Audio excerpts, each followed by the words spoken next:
오늘 우리 가운데 주신 말씀을 통해서 우리의 빛 14번째 시간입니다. 그 생각을 아시다라는 제목으로 하나님 말씀 선포합니다. 사랑하는 여러분, 오늘은 부활절 둘째 주일입니다. 사망 권세, 어둠의 세력을 이기시고 다시 사신 부활의 놀라운 능력과 소망 가운데, 그리고 주님께서 말씀하신 그 평강이 오늘도 우리 가운데 충만하기를 간절히 소원합니다. 사월은 사실 부활절이 있습니다. 분명히 부활절이 있는 달임에도 불구하고 20세기의 가장 대표적인 시 중에 하나죠. 바로 황무지라는 시를 적었던 토마스 스턴스 엘리엇은요, 4월은 가장 잔인한 달이라는 그런 표현을 썼습니다. 분명히 이 시인 자신도 기독교인이었습니다. 하지만 현대 문명이 발달하면 발달할수록 예수 그리스도의 부활에 대한 이 신앙이 인간의 일상에서 그 어떤 중요성이나 가치를 주지 못하고 있다고 하는 것에 대한 비통한 마음으로 4월은 가장 비참한 달이다라고, 가장 잔인한 달이다라고 그렇게 이야기를 한 것이죠. 그런데요, 공교롭게도 우리 한국의 역사를 돌아보면 정말 한국의 4월달은 참으로 힘들고 어려운 일들을 기억하게 하는 일들이 참 많이 있었습니다. 제주의 4.3 사건, 또 오늘 날짜에 있었던 4.19 혁명도 4월 달에 있었던 일이죠. 그리고 벌써 6년이 지났습니다. 세월호 사건.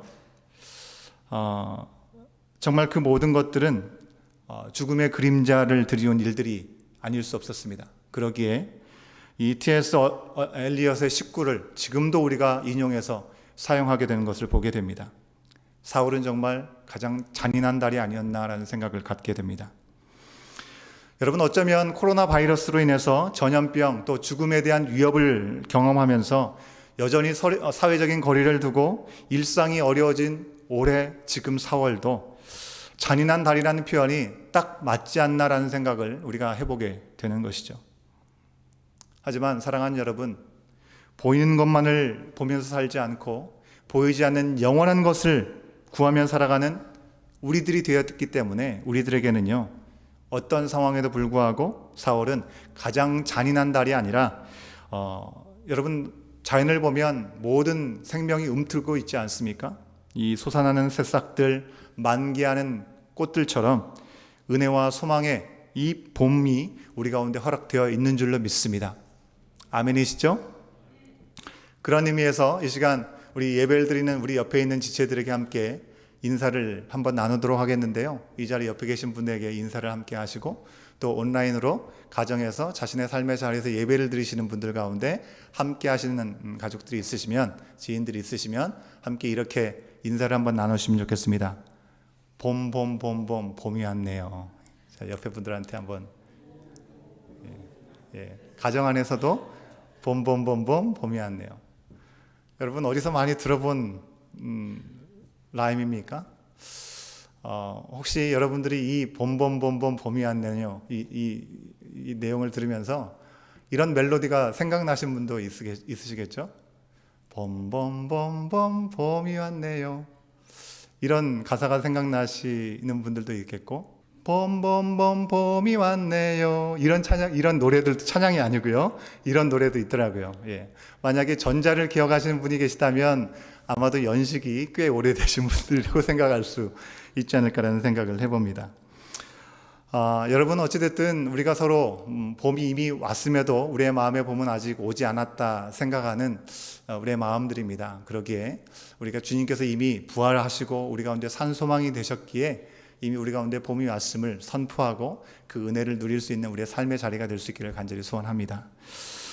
오늘 말씀은요, 지난 주일 말씀 부활주일로부터 역주행한 시간에 대한 말씀들의 사건들로 우리는 거슬러 올라가게 됩니다. 우리가 연초부터 요한복음의 말씀을 순차적으로 보고 있습니다. 그러다 보니까 부활절은 이미 지났지만 아직 오늘의 본문에서 예수님께서 십자가에 달려 돌아가시기 전의 사건을 우리가 만나게 되는 것이죠. 예수님의 십자가의 죽음을 앞두고 있는 상황이 있다 할지라도 여러분, 우리는 오늘 본문 말씀에서도 이미 생명의 기운을 느낄 수 있다고 하는 것입니다. 말씀의 이야기의 배경, 이 배경이 되는 장소가 어디입니까? 우리가 이미 살펴봤던 베다니입니다. 두 주의 말씀에서도 베다니에 가셔서 죽은 나사로를 살리시는 예수님의 놀라운 표적을 우리가 함께 살펴보았었죠. 예수님은 또다시 유월절을 앞두고 베다니로 찾아오셨습니다.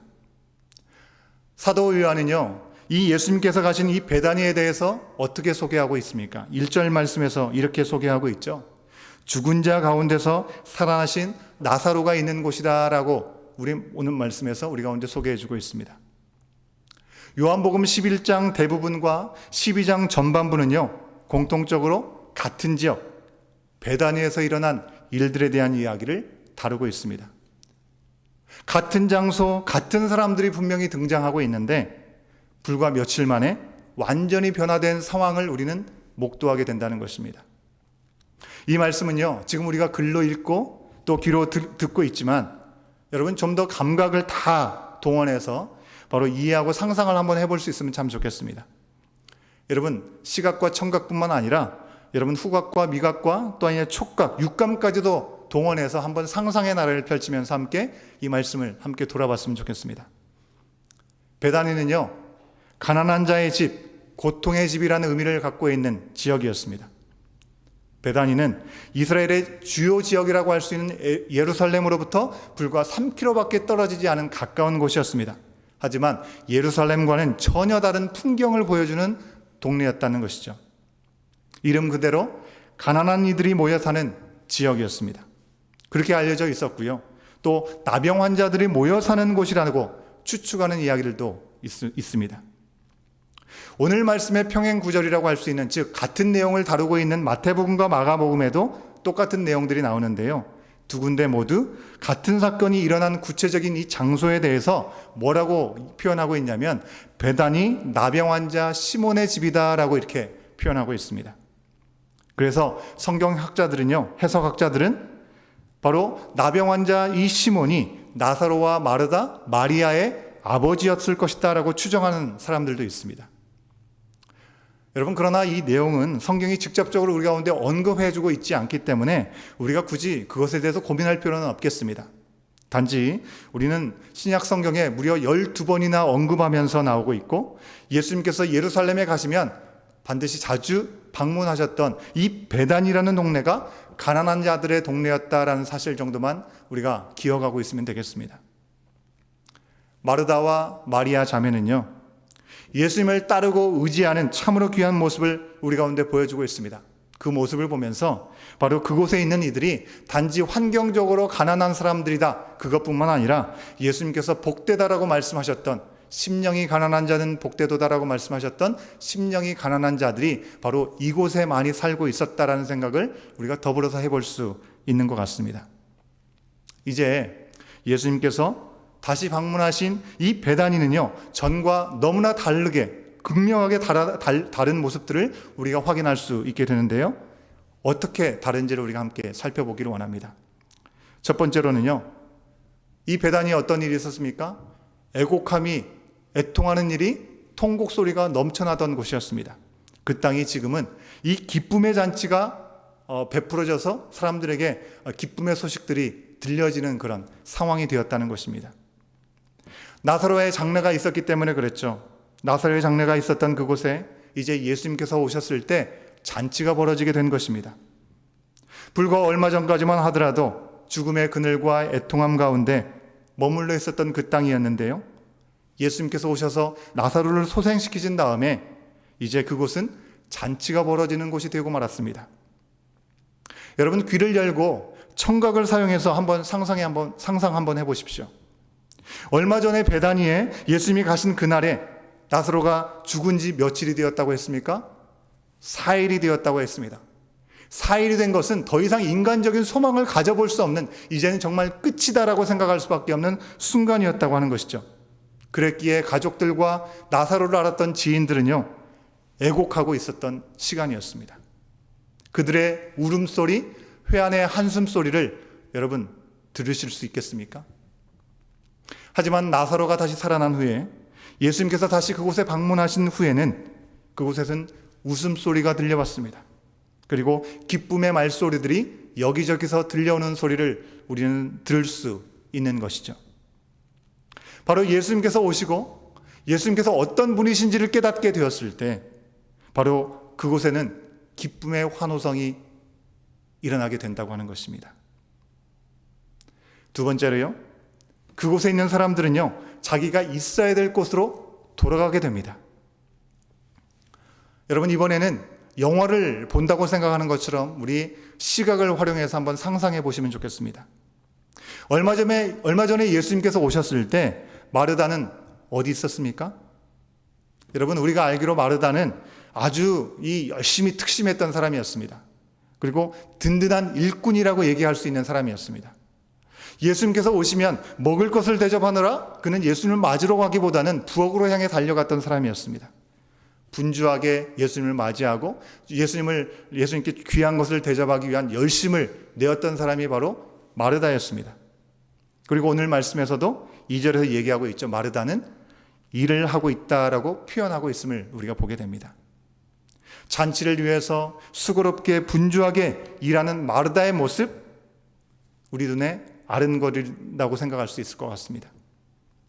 이 마르다의 성향, 또 그가 맡은 바에 어울리는 자리가 분명히 있는 것이죠. 하지만 여러분, 나사로가 죽었을 때 마르다는 어디 있었습니까? 그녀는 마을 입구까지 예수님을 맞으러 나왔다고 하는 것입니다. 평소에 마르다라고 하면 어떻게 하겠습니까? 예수님이 오신다고 하는 말씀을 들으면 그는 부엌으로 달려갔을 것입니다. 그가 해야 될 일들을 먼저 준비하고 있었을 것입니다. 열심히 일하고 예수님을 맞이하는 것이 마땅했던 마르다였지만 나사로가 죽었을 때 그는 그 무엇도 할 수 없었습니다. 그래서 예수님께 달려왔던 것이죠. 요즘 우리의 상황으로 빗대어서 얘기한다면 일상이 불가능한 상황이었다는 것입니다. 나사로는 어떻습니까?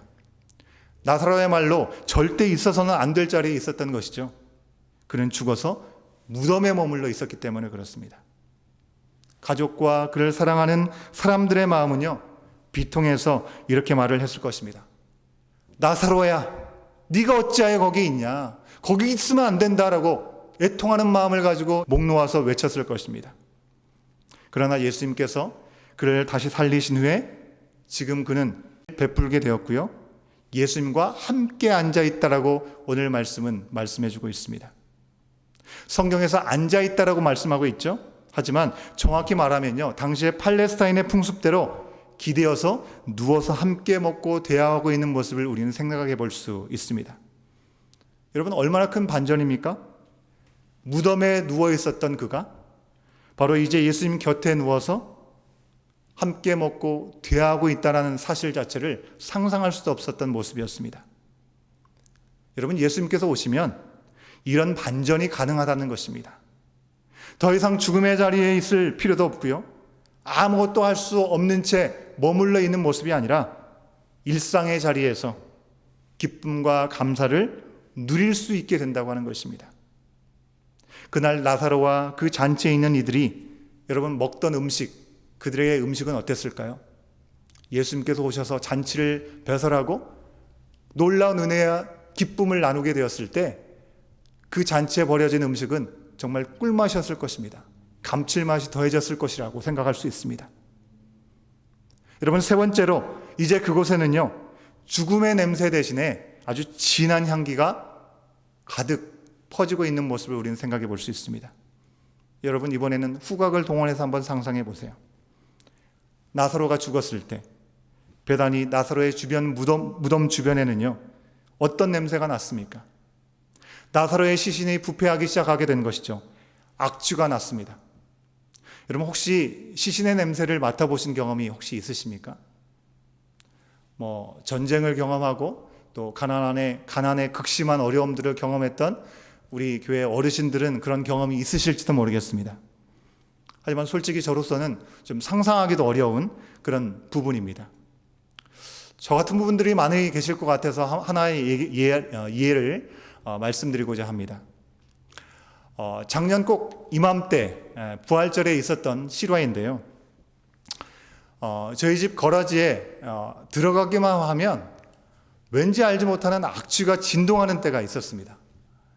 도대체 이 악취가 무엇 때문인지 도무지 알 수가 없었습니다. 그런데 그것을 견디기가 참으로 어려웠었습니다.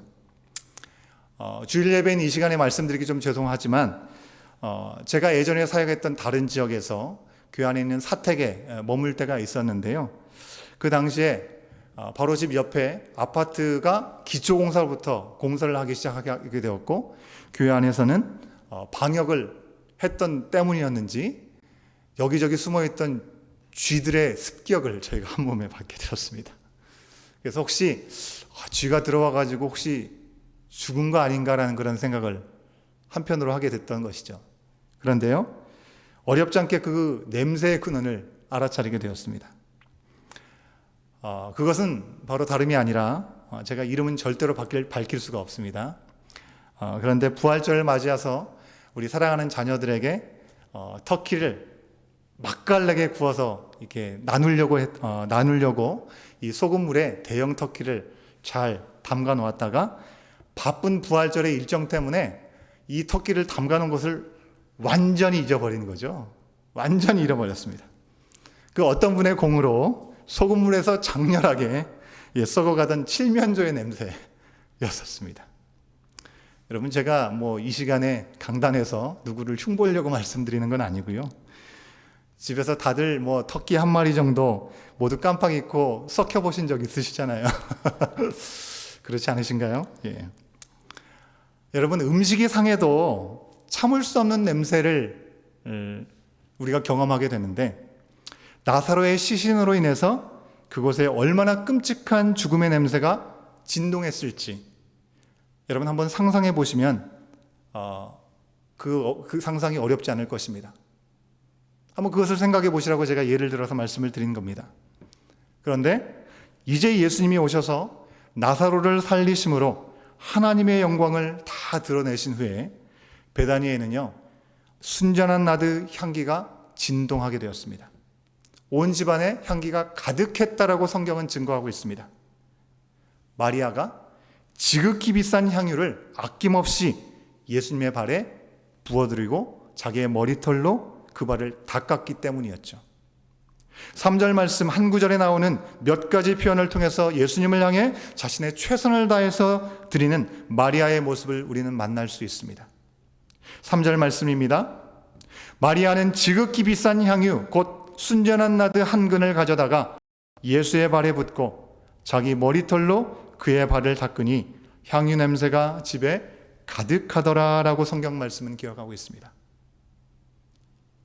여러분, 일단 그녀는요, 마리아는요, 가난한 형편에도 불구하고 아껴두었던 비싼 향유를 예수님을 위해서 온전히 사용했습니다. 또 보통 귀한 손님이 오시면 기름을 머리에 바르는 일들이 있죠. 그런데 마리아는 그 한 근, 즉 1.5리터가 넘는 그 모든 기름을 다 사용한 것으로 봐서 원래 남들이 하는 것처럼 머리로부터 발까지 기름을 부어서 예수님을 다 닦아드렸다라고 우리는 생각해 볼 수 있습니다. 머리뿐만 아니라 발까지 닦았다는 것은 여러분, 예수님을 귀한 손님 정도로만 여긴 것이 아니라 바로 자기 자신의 주인으로 여겼다고 하는 것이죠. 여러분, 발은 누가 닦아주는 것입니까? 원래 발은 아무나 닦아주는 것이 아니라 바로 종이 닦아주는 것이기 때문에 그렇습니다. 마리아는 예수님의 종이다라는 것을 예수님의 발을 닦아드리는 시간을 통해서 표현했던 것이죠. 그뿐만이 아니죠. 마리아는 예수님의 발을 자신의 머리카락으로 닦아드렸다는 것입니다. 여러분, 당시의 머리카락은 여인에게 있어서는 가장 존귀한 그런 부분이었습니다. 그런데 이 가장 존귀한 부분으로 여겨지는 이 머리카락을 가지고 예수님의 발을 닦는 모습을 통해서 예수님을 향해서 정말 최선으로 다해드리고 싶은 마리아의 진심을 우리는 여기서 확인할 수 있는 것이죠. 죽음의 악취가 가득했던 그곳에 이제는 바로 마음과 정성을 다해서 부었던 향유의 이 향기가 진동하고 있는 것을 우리가 돌아보게 될 때 죄와 죽음 가운데 얽매여 살 수밖에 없고 아무것도 할 수 없는 우리들에게 예수님께서 빛으로 우리 가운데 오신 후에 우리의 인생이 어떻게 바뀌어져 있는지를 우리는 분명히 돌아볼 수 있어야 되는 것이죠. 여러분, 부활의 주님께서 산소망이 되셨다라고 고백하고 하나님의 자녀가 된 우리들이 되었습니다. 그런 입술의 고백을 통해서 우리는 어떠한 삶을 지금 살아가고 있습니까? 애통함이나 평안이 없는 혼란함 가운데, 그리고 죽음의 악취 가운데 여전히 머물러 있는 것이 아니라 기쁨의 찬양, 감사가 있는 일상, 그리고 예수님의 향기로 가득한 우리의 삶의 자리가 우리는 그런 자리로 누리고 살아가고 있습니까? 또한 우리는 이러한 변화에 감사하면서 마리아처럼 우리 자신의 모든 것을 주님 앞에 드리기를 조금도 주저하지 않고 살아가고 있는지 우리는 돌아볼 수 있어야 되는 것이죠. 우리가 본 대로 마리아는 드릴 수 있는 최선의 것을 주님 앞에 드렸습니다. 하지만 여러분, 솔직히 그 어떤 향유로도 나사로의 생명과 견줄 수 있겠습니까? 나사로의 생명과 견줄 수 없는 것이죠. 마리아는 향유보다 더 귀한 것을 드릴지라도 바로 예수님의 그 은혜를 다 갚을 수 없었습니다. 주님을 향한 그 사랑과 그 감사를 그 무엇으로도 표현할 길이 없었던 것이죠. 다만 마리아는 표현할 길이 없으니 내가 할 수 있는 것이 뭐 없다라고 가만히 있지 않았습니다. 그가 드릴 수 있는 최선의 것을 드림으로 비록 예수님께 그것이 보탬이 되는지 알지 못하지만 그것을 드리면서 표현했습니다. 여러분, 그런 이 마리아의 헌신, 나드 한 근의 그 향기와 비교할 수 없는 더 진하고 더 깊은 향기가 울려 퍼지게 된 것이죠. 그랬기에 나사로 가족이 예수님을 위해서 연 그 잔치는요, 그냥 모두에게 기쁨을 주는 정도의 잔치가 아니라 하나님 나라를 경험하는 그런 자리가 될 수 있었습니다. 이처럼 나사로의 부활 이후에 예수님께서 다시 찾아오신 베다니의 풍경은요, 그 전과 지금이 너무나도 달라 보입니다. 모든 것이 변했습니다. 그러나 나사로의 부활 이후에 진정 모든 것이 다 변했습니까? 그러지 않았습니다. 하늘로부터 온 분이 아니고서는 결코 소생하는 일이, 다시금 생명이 소생하는 일들이 일어날 수 없는 놀라운 기적을 예수님께서 직접 그 자리에서 보여주셨습니다. 엄청난 표적을 보고서도 여전히 내 자신의 기준과 내 자신의 위익에 머물러 있는 이들의 모습을 우리는 오늘 말씀에서 만날 수 있는 것이죠. 예수님을 죽이려고 달려들었던 대적자들, 그들이었습니까? 아니요, 그들이 아니었습니다. 놀랍게도 가룟 유다를 비롯한 예수님의 제자들, 이 제자들의 속내는요, 하나도 변하지 않았다는 것입니다. 그들은 12장 12절 이후에 예수님께서 예루살렘에 입성하실 때 예수님을 왕으로 모시면서 호산나 다윗의 자손이라고 모든 이들이 외칠 때 그들은 앞장서면서 그 일들의 헌신된 모습처럼 보이게 있었습니다. 하지만 겉모습과 상관없이 그들의 속내는요, 여전히 예수님을 통해서 좀 더 나은 나의 삶의 모습을 얻기 원하는 마음으로 거기에만 집중하고 있었다는 사실을 우리가 보게 되는 것이죠. 어떻게 알 수 있습니까? 마리아가 향유를 부었을 때 가룟 유다가 그 향유를 팔아 가난한 자들에게 나눠주지 않은 데에 대해서 불만을 표현하고 있는 모습을 볼 수 있죠. 6절 말씀에서 그의 허울 좋은 말과 달리 속내가 무엇인지 분명하게 우리 가운데 말씀해 주고 있습니다. 6절 말씀을 제가 읽습니다. 이렇게 말함은 가난한 자들을 생각함이 아니요 그는 도둑이라 돈꾀를 맞고 거기 넣는 것을 훔쳐 가밀어라 라고 기록하고 있습니다. 여러분, 겉은 멀쩡해 보이지만 속은 여전히 죄와 죽음의 냄새가 진동하고 있고요, 어둠의 그림자가 드리운 채로 예수님을 이용해서 자신의 이익을 챙기기에 조금도 변함이 없는 제자들의 모습을 우리 가운데 보여주고 있는 것이죠. 여러분, 오늘날에도 이런 말이 곳곳에서 들리지 않습니까? 사실 교회 안에서는 다음 세대를 세워야 되는 것에 대해서 강조해서 얘기를 합니다. 또 하나님 나라를 구하기 위해서 선교의 일선을 위해서 우리가 함께 나가야 되는 것도 강조하게 됩니다. 다음 세대를 위해서 선교지를 위해서 거룩한 낭비를 하자고 하면 그 돈을 아껴서 가난한 이웃을 도우라고 하는 말, 모든 교회에서 공통적으로 들리는 그런 말입니다. 여러분, 이웃사랑과 구제가 교육이나 어떤 선교보다 더 중요하지 않다라는 것을 말하는 것이 아니라 정작 그런 말로 불평을 일삼는 이들이 진심으로 주님의 마음을 헤아리고 돌보는 마음을 가지고 있고 하나님의 뜻대로 근심하며 말하는 것인지가 궁금한 것이죠. 여러분, 길거리 다닐 때도 마찬가지죠. 거리에서 구걸하는 사람들을 우리는 어렵지 않게 만날 수 있습니다. 그들에게 돈을 주면 마약을 하고 아무런 도움이 되지 않는다라고 얘기하면서 소신을 가지고 동전 하나 주어서는 안 된다라고 그렇게 이야기하는 분들을 적지 않게 우리가 만나게 되죠. 맞는 말입니다. 틀린 말이 아닐 수 있습니다. 그런데 여러분, 문제는요, 정작 다른 대안도 없고 그런 마음도 없고 도움의 손길을 조금도 내밀지 않으면서 그나마 나누는 손길에 대해서마저 그것을 막는 것이 문제라는 것이죠. 과연 진정으로 그들을 긍휼히 여기는 마음이라고 한다면, 돈을 주어서 그들이 마약을 사 먹는 것에 대한 우려하는 마음이 있다면 과연 예수님이라면 어떻게 하실까라는 질문을 우리 스스로에게 던져보면서 돈을 줘서는 안 되면 먹을 거라도 사주면 참 좋을 것 같은데 물 한 병 하나 사주지 않으면서 이론적으로 가장 정의로운 행세를 하고 있다고 한다면 마리아를 비난했던 가룟 유다의 속내와 우리의 속내가 다르지 않을 수 있다는 것이죠. 이론적으로는 가장 정의로운 행세를 하고 있습니다. 하지만 그것은 주님의 마음이 아니라고 하는 것이죠. 가룟 유다처럼 비록 우리가 자기의 유익을 갈취한 일은 하지 않는다 할지라도 주님의 마음과 아주 상관없이 행동하면서 의로운 척하는 그런 주님께서 결코 기뻐하시지 않은 그런 모습일 수 있다는 것이죠. 여러분, 또 길에서 이 어떻게든지 전도하겠다고 나온 사람들, 그 사람들을 향해서 저런 사람들 때문에 이 교회 나가는 것이 좀 부담되고 기피하게 된다라고 평가를 하는 사람들이 있습니다. 정작 그러면서 정작 자신은 가족에게도 예수님의 복음을 한 번도 전하지 않는 사람들이 있는 것이죠. 실제로 노방전도의 부작용이 분명히 그 가운데 있을 것입니다.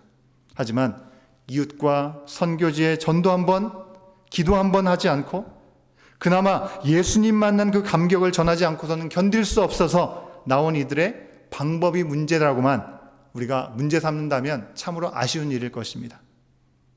이렇게 말만 많고 속내가 예수님 중심이 아닌 사람들은요, 열매는 하나도 없고 이파리만 무성한 무화과 나무라고 예수님은 경고해 주셨습니다.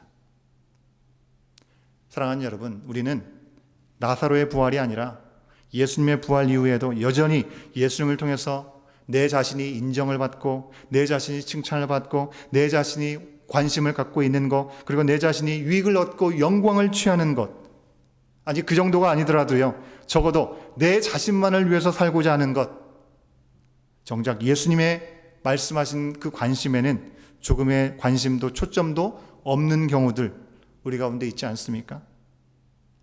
다른 사람이 아니라 바로 예수님과 동고동락했던 제자들, 이 제자들이 주님보다도 자기 중심적이었던 삶을 살아가고 있었다고 한다면 여러분, 우리라고 다르다고 우리가 자신 있게 얘기할 수 있을까요? 마태와 마가복음에는요, 이 여인을 지적했던 대상에 대해서 제자들이라고 얘기하고 있고 사람들이라고, 그리고 요한복음에서는 가룟 유다로 이야기하고 있습니다. 그것처럼 아무리 예수님 곁에 가까이 있다 할지라도요, 참으로 악하고 약한 우리들은요, 예수님 중심의 삶을 거룩한 낭비라는, 예수님 중심으로 사는 그 거룩한 낭비의 삶보다는 현실적인 우리의 유익과 효용성을 더 선하게 여기면서 살아가고 있지는 않은지 돌아봐야겠습니다.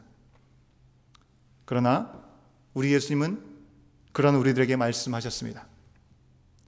가난한 자들은 너희들과 항상 함께 있다.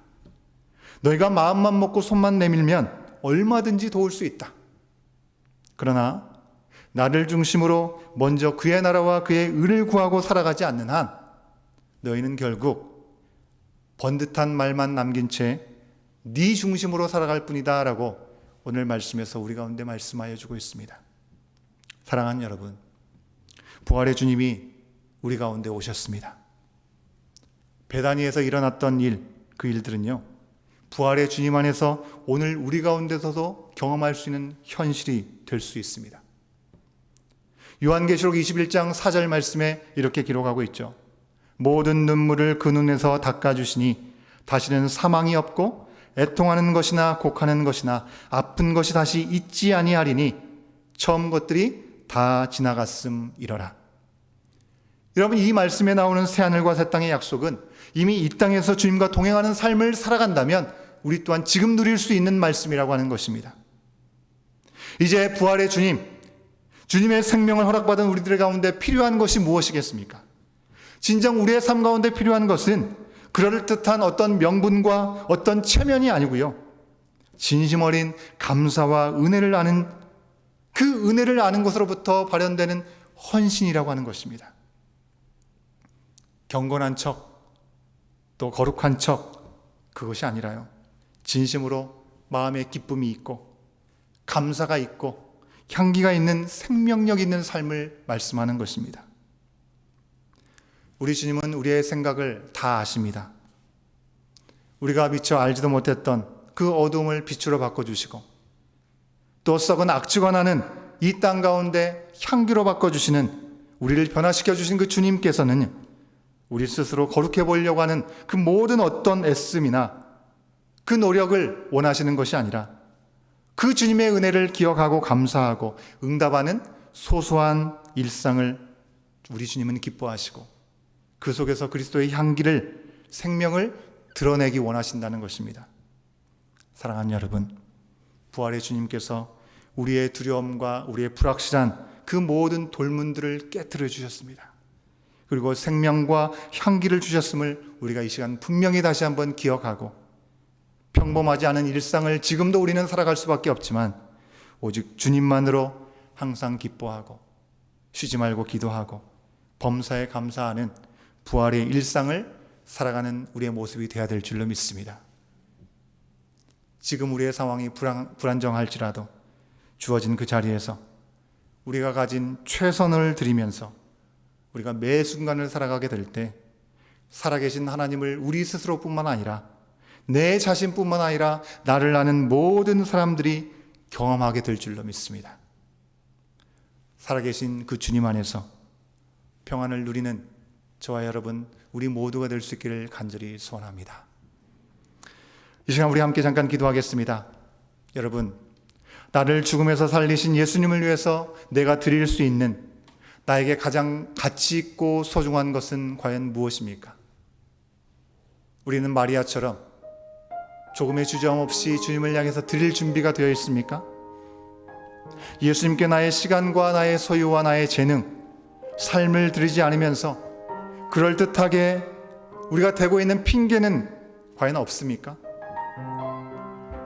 우리 자신을 주님 앞에 내어드리면서 오늘 이 시간 우리 가운데 말씀하신 하나님의 말씀 앞에 그 모든 생각을 다 알고 계시는 주님 앞에 우리 자신을 드림으로 최선의 삶 속에서 우리의 상황과 형편이 어떠하든지 주님을 구하는, 그래서 주님께서 말씀하신 평강을 누리는 우리의 삶이 될 수 있도록 인도해달라고 함께 잠깐 기도하는 시간 갖겠습니다. 함께 기도하시겠습니다.